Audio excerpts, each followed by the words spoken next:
Traffic cameras, more cities across the nation are using them to catch speeders. It's also creating an entirely new industry as companies try to come up with ways to beat the system. Here is one of those companies in their commercial. Listen here. I'm sure he's going to get a ticket. Oh, 3 cars! That is like $200 a pop. Don't let this happen to you. Phantom Alert is the 100% legal way to avoid costly traffic tickets. And again, that is just one of the companies out there. Joe Scott's a spokesman for PhantomALERT.com, and Joe's with me now live out of D.C. Good morning to you, sir. Good morning. Listen, I want you to know I hate traffic just like everybody else, and I'll get to my point in a moment. First, I want to hear yours. You're helping drivers be warned about speed traps and red light cameras, school zones, DUI checkpoints. Explain that, Joe.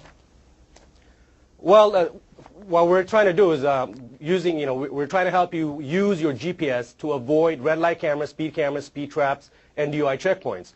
Basically, what GPS owners, people who own TomToms or Garmins, all they have to do is go to our website, PhantomALERT.com, and download over 100,000 plus POIs into your GPS device. And if you're driving anywhere around the U.S. or Canada, before you get to the intersection that has a red light camera or a road that has a speed trap, you will be alerted visually and with an audio with your GPS. POI is a point of interest, is that right?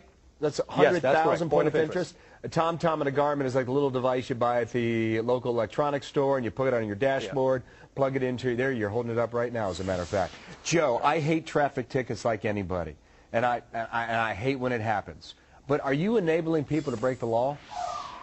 No, actually, we're helping people to be safe and alert drivers. And 4 out of 5 police departments that have been asked about our service, they like what we're doing. Basically, what they're saying is any program or any service or any device that helps drivers obey the law, avoid costly traffic tickets, they're in favor of it. So I can argue the other way, too. I mean, take the DUI checkpoint case. We don't want people driving drunk, but you give them a vehicle to do it, literally. On the contrary, by publicizing how many DUI checkpoints are out there, it's going to deter people from drinking and driving. If you go to our website and you zoom into some cities, and some police departments are actually helping us publish the DUI checkpoint locations. And if you zoom in on some of the areas and you see there's like 8 or 9 DUI checkpoints per city, a lot of people are going to think twice about drinking and driving. But you know, too, that people are going to go out and drink and drive anyway. You can't stop everybody. And this enables them to have the drink at the bar and drive home because they're getting the alert on their TomTom or their Garmin inside their car. That's an enabler. Well, a lot of people drink and drive because they think they can get away with it. But if they found out how many checkpoints there are, they'll think twice before doing it. All right, and that's what we're trying to do. Okay, we're trying to publicize I accept your argument, locations. and I'll stick to my side of the debate. What has the response been on this, Joe? Oh, huge, huge, huge. Everybody who owns a GPS device needs to get PhantomALERT on their device. We will let you know of all the red light cameras, and speed traps across the United States. The response has been humongous. I mean, we have people who don't even know the difference between upload and download calling us, and we're helping them download all these locations on their devices. Well, we're giving you a free spot here today, but you yourself have had some issues with speeding tickets, have you not? Tell me about that. Well, yeah.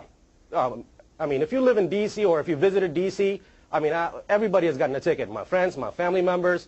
And that's how we got into this business. You know, after getting a couple of tickets, we figured out that the system was rigged, and the best way to avoid getting a ticket was never to get a ticket in the first place.